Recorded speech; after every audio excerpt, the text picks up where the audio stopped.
guys don't have a ton of games? Just, when you get into practice, staying sharp, staying with your work, your routines, and then when you get to a game, it's like the same. So, our momentum shouldn't lack in that area. So have the same approach every day. It feels like Joe has great buy-in with this group. From what you've seen, what's allowed him to be effective and get full buy-in from a team throughout his time coaching here? So your question is what? Like commitment to a play style, obviously a mentality. Maybe the first year was a little different. Just like so many moving parts, just a hectic year. But the 3 years since the championship year and the even last year and this year, I feel like we've had good buy-in all throughout. So guys are committed and they know what it takes to win, and we all got to be on the same page. What's been effective for you personally in that sense? Like, what works with you and a coach throughout like your time playing in terms of like getting you to buy in and commit to everything you need to do? For the most part, I buy in because I want to play. So I ain't never really been in a position in the pros where like if I wasn't bought in, I probably wasn't playing. So I'm bought in. Payton, has anything about the way you view this team, like this group, changed from the start of training camp to now? Like just in terms of like what you've seen behind the scenes, like maybe expectations you set or you thought or anything? No. That? I mean, I was pretty like, even when we lost our first 3 games of the year, I said like, once we figure it out, we'll be all right. But I think the approach is still the same. It's just like every game, every day, like, are we taking a step of getting better? So like even if we go on a run of like winning the next 5 or losing the next 5, like, are we taking the right steps? Don't look at the result of the wins and losses. Are we looking at the result of like, are we getting better? Are we going towards our goal of what we want to be? So that's the mission, and that's all we're focused on. So the steps have been the same? Like Yeah, for sure. Obviously we've been, getting wins, and that feels good, but like, I think through the losses and the wins, we've been getting better and better and better.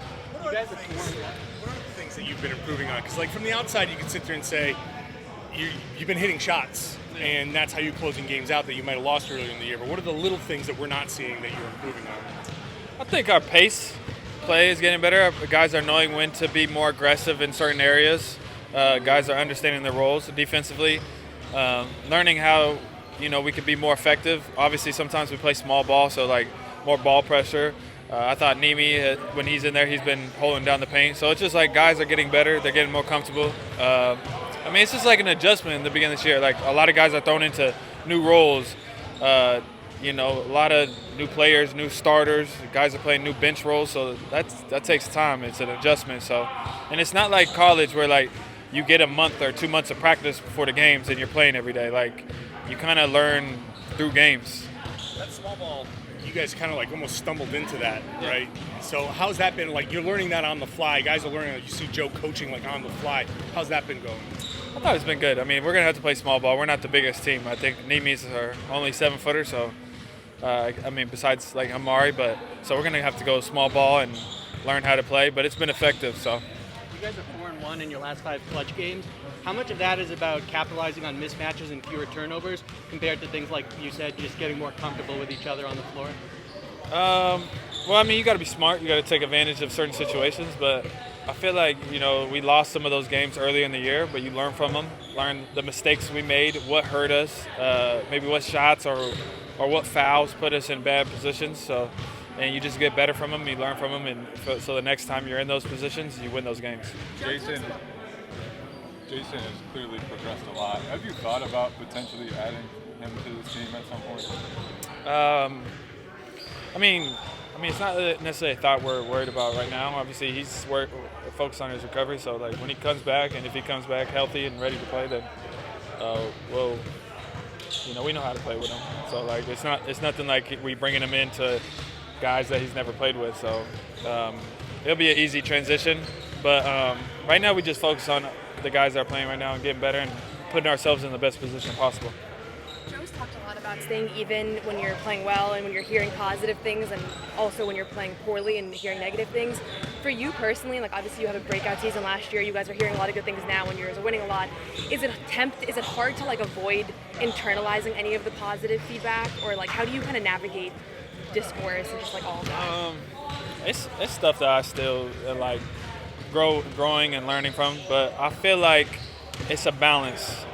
like you want to like when you're playing well, you definitely want to like not like soak in it, but you want to appreciate it because it's like you want to acknowledge okay I'm playing well, and then when you're playing bad, obviously people are gonna tell you, and it's not something you want to dwell on, but you can.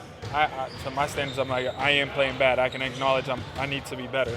So it's like a balance, you want to appreciate when you're playing good, knowing when you play bad, but you don't also want to like be so high on it like when you have a good game, like oh I'm on top of the world, because then when you have a bad game, then you're like oh I'm the worst player ever. So it's definitely a middle ground of like how to handle it.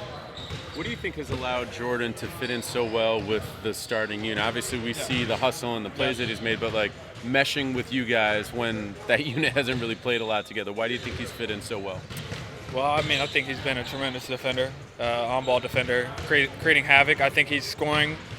He's done a good job of like his catch and shoots, his slashes, making a play when it comes to him.